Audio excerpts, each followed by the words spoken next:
Welcome to the first episode of Cinema Soapbox. We shout the real questions. As I mentioned, this is our very first episode of this show. If you don't know, this is a show where we present on a film topic. It could be a theory. It could be just a desperate plea for you to love a movie that I love. It could be questioning genres of film. But we talk about these things because we're passionate. So I have a lovely panel. Hello, panel. Hello, Matt. Hello. Hi. And what we're going to do is someone is going to present. In this case, it's going to be me. I'm going to present on a topic, and then afterward, we're going to have a Q&A/discussion session. So without further ado, welcome to Cinema Soapbox. All right, gang. Welcome to my presentation. It's called, well, we'll get to that later. First, I'd like to take you on a small journey through my history with Disney animation. And specifically, a film whose release had a great impact on my life. The first Disney animated film to exist in my lifetime were The Black Cauldron and The Great Mouse Detective, but I was too young for those movies when they came out. I didn't feel the impact. I would later go on to love Who Framed Roger Rabbit, but not yet, not at this point in my life. And I never really got into Oliver and Company because I was too preoccupied with Sword in the Stone and Robin Hood, which ruled. Some of you who know me may think that I'm talking about a movie that is now my favorite animated movie, but that wouldn't come out for a few years. The first Disney animated film to come out that was targeted at my age range within my lifetime was 1989's The Little Mermaid. 2 years later, the movie that would become and remains to this day my favorite Disney movie would come out. For those 2 years, this was my movie. It was Teenage Mutant Ninja Turtles on the TV and Little Mermaid for the movies. Disney, during this time, was no stranger to controversy regarding hidden messaging in their movies in the 80s and 90s. Whether it was the nude lady and the rescuers, I've circled it so you can see her. The word sex that is spelled out in the dust on The Lion King, I put a still in there for you. I distinctly remember watching the news when the Aladdin story broke. Some uptight mom thought that Aladdin said, "Good teenagers, take off your clothes." I remember that I immediately went to my VHS tape, put it in, listened to it, and I knew what it said back then, and it wasn't that. I made a little bit. So how's our little bow doing? Come on, good teenagers. Take off the down.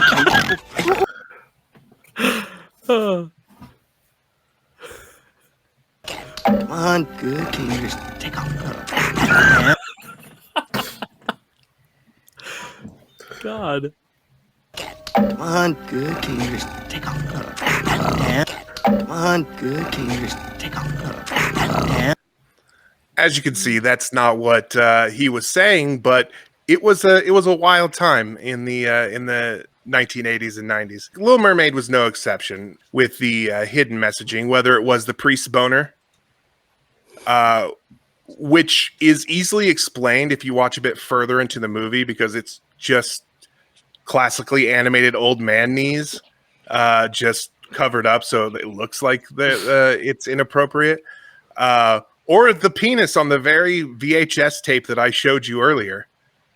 If you can't see it, here it is. This one was for real. This wasn't a mom getting angry about nothing. This was actually a disgruntled employee put that on there. It was removed in subsequent printings of this VHS tape. But the thing I want to talk to you about is not something that's actually hidden in a movie, in The Little Mermaid. It's something that, if you paid close enough attention, has been right in front of you, in front of all of us the entire time. So today I ask you, rhetorically, Flounder, friend or foe?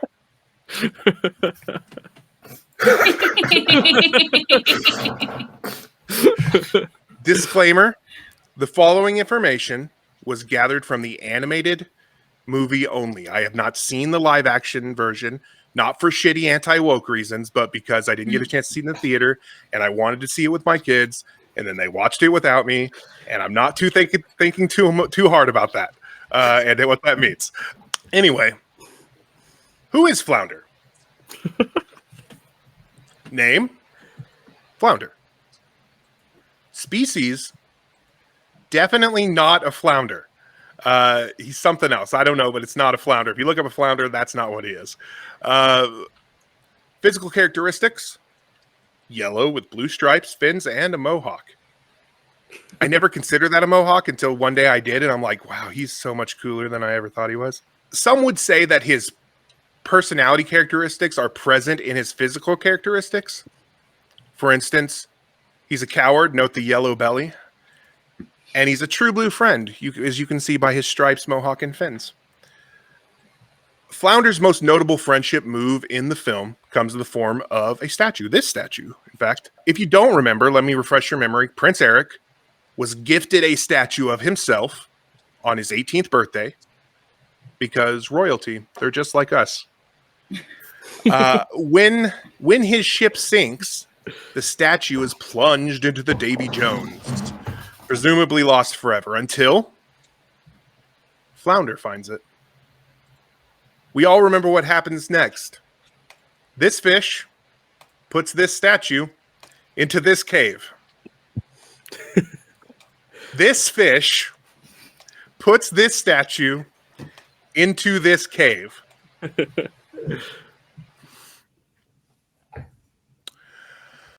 I ask you, friends, how did Flounder get this statue into this cave? Here's what we can rule out. Flounder. Legs are required for jumping, dancing, but arms are required for lifting, pulling. Clearly, Flounder did not have the assets necessary to move that statue into that cave. When I first discovered this question, one of my first thoughts was that it might have fallen, as unlikely as that may be, directly into the cave through the hole in the top. And then he just discovered it there. I mean, it's obviously right above where it ends up being in the cave. But the movie actually rules that out itself when they show it up close. So it couldn't possibly have been there. So who could do this? There are only two characters in the film with the attributes necessary to move the statue: King Triton and Ursula the Sea Witch. Ooh. Their ideal traits are similar. King Triton has strength, dex, and magic. Ursula has dexterity. I mean, she has 6 tentacles plus 2 arms. Magic and probable strength. We don't really get to see a lot of that in the movie, but I imagine she's pretty strong. We can rule out King Triton for obvious reasons. When he found out about the statue and got all high and mighty, like Limp Bizkit in the year 2000, he breaks stuff. We can rule out Ursula as well. I mean, she's the bad guy, but after King Triton treated the cave like Johnny Depp treats a hotel room, to pick up the pieces.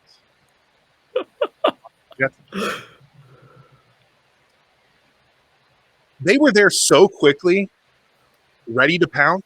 One could assume that they knew an opportunity would be available to them.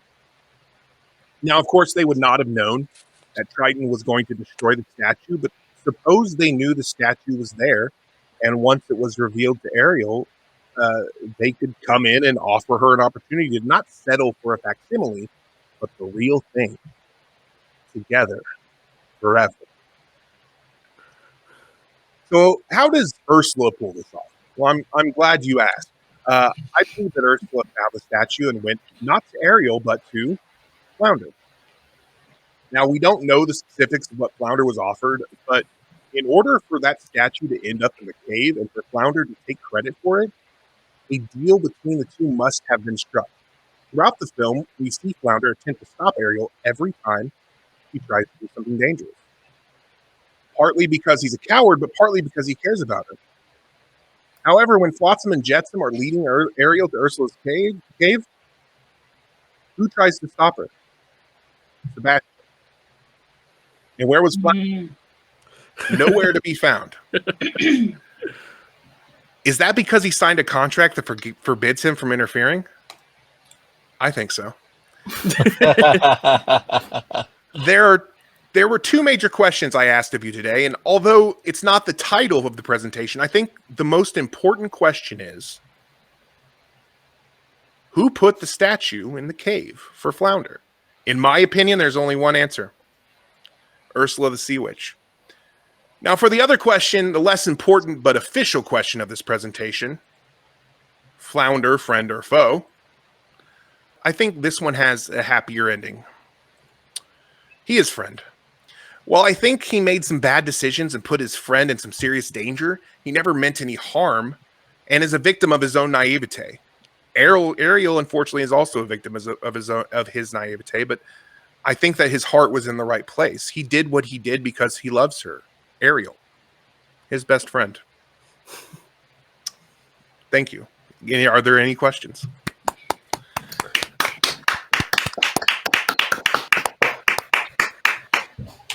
Let's hear it. I loved that presentation. I will say this. Even though Flounder, through his cowardice and his naivete, does that still absolve him of any wrongdoing? That's a good question. What do you think? Well, I would say, I mean, he can't completely be forgiven entirely and categorized as simply a friend when, he put his friend in a bad situation. Okay. But foe is also too hard, so I get that as well. Yeah, I guess the question would be, because we don't know the specifics of their agreement. If there was an agreement, I mean, we don't. My very premise could be faulty.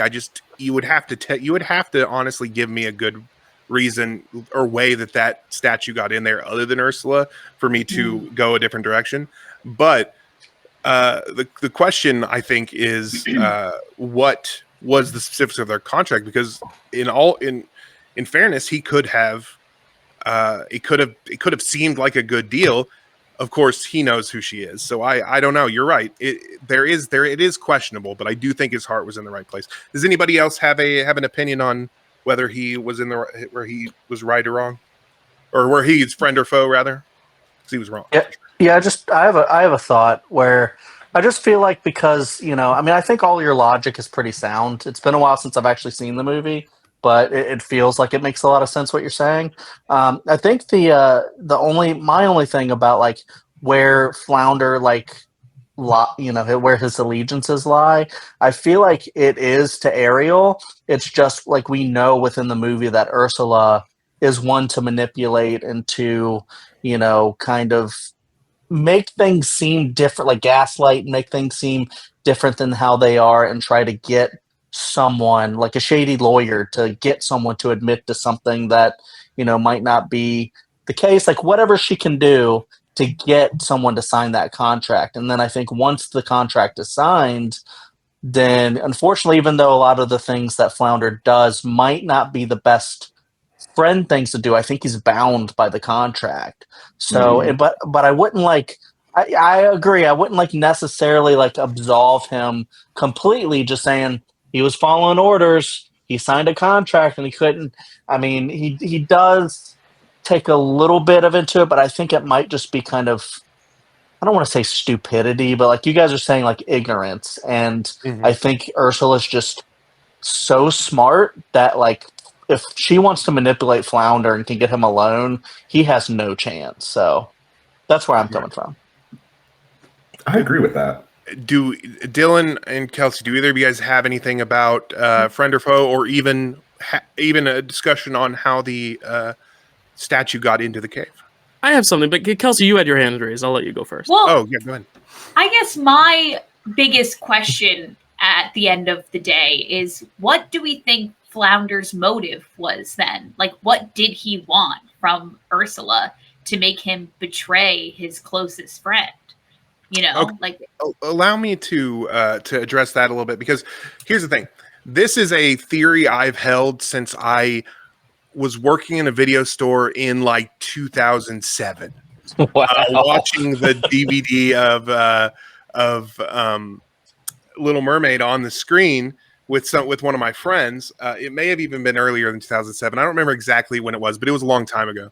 That store closed down in 2010, so it's definitely been a long time.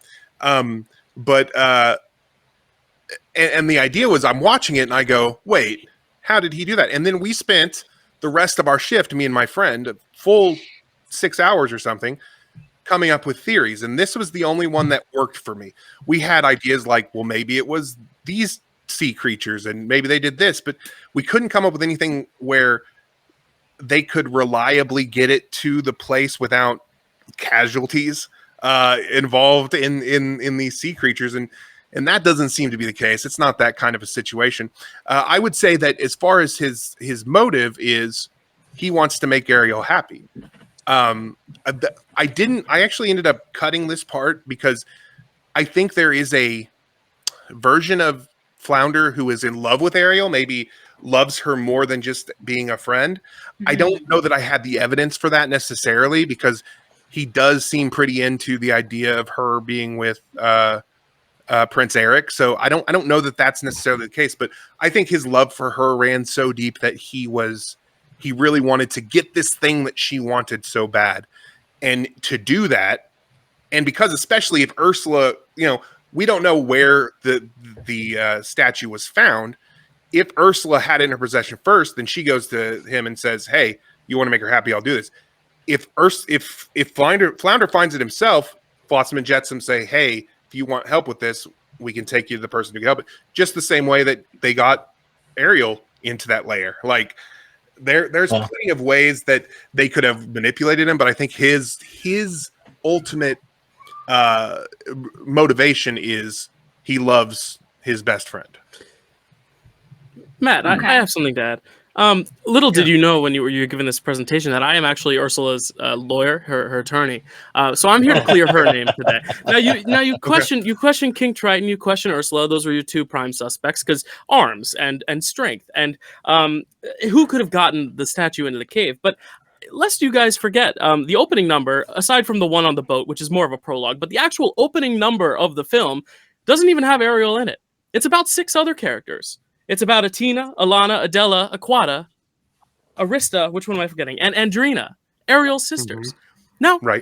Now, what I think they are not completely off the hook, no pun intended, being a sea-themed film. But I think about it because you just said, I don't know if there's any evidence to Flounder being in love. But as Kelsey and I we were assistant directors on a production of Little Mermaid the Musical, where there's a whole song called She's in Love, where Flounder basically bitches about how she's spending so much attention paid somewhere else than to Flounder himself.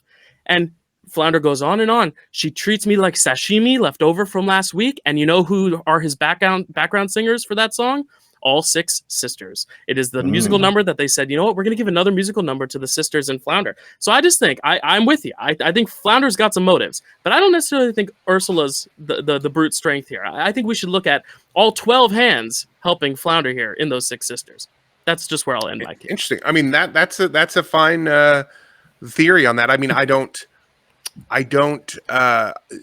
assume that the 12 hands of those people, can we assume they could lift it? Maybe they are underwater. It's going to be lighter anyway, being underwater, or at least feel lighter, potentially. I would say, you do a good job proving my point about how Flounder definitely didn't get that in there, and that it was. You even proved my motivation, the motivation. So I appreciate that, because there is a motivation. I think that he's in love with her, but it's just hard to put that evidence forward from the movie and not from a stage musical. Right. But I mean, that is a reasonable assumption. I just think that if I were to buy that, I would need a little bit more evidence of that they had the motivation to do that. They don't like her, but I think it is more about how distracted she is than necessarily trying to do her wrong or whatever. So I feel like they would not want to add distraction to Ariel's life since she literally left them on stage alone. That's fair. Good rebuttal. Thank you, Matt. Very nice presentation, by the way. Beautiful. Thank you. All right. Anybody else have any questions regarding? I would just like to say I think that there's also a world in which Ursula fully did plant the statue herself and didn't anticipate the person who found it being Flounder. And I think Flounder might just be collateral damage. That is actually very reasonable. But see, then we have the question: Is Flounder taking credit for? Is Flounder taking credit for something he didn't do? Which does question his moral fiber, but I think we are doing that anyway throughout. So yeah. I think that, and that there is I think that actually questions moral fiber a little bit even more, because on this other hand, he's trying to do something nice and going about it the wrong way. In this case, he shows up and he's like, "Yeah, I did that." To impress Ariel, who he is in love with. Ultimately is his primary goal. That is true. So yeah, I mean, that is a reasonable assumption as well. I think that is fine. I think that does pull us to the same conclusion, though, that he is friend, and that that Ursula definitely did it. So I think we're on the same page here. I think we solved this, gang. Yeah. Case closed. All right. Yes. All right. Well, that was our first episode of Cinema Soapbox. Thank you for joining us. If you like that, please like it. Subscribe to the channel for more. These are going to come out every 2 weeks. A lot of them are going to have this panel on here. I think that I'm going to have this panel on a lot, and look forward to more, because I think we got a lot of exciting things in store. My name is Matt. You can find me all over the internet at MattmanXIII. You can find me on Letterboxd and here on YouTube at Matty Loves Movies. Once again, thank you for joining us. Thank you for joining our film talk.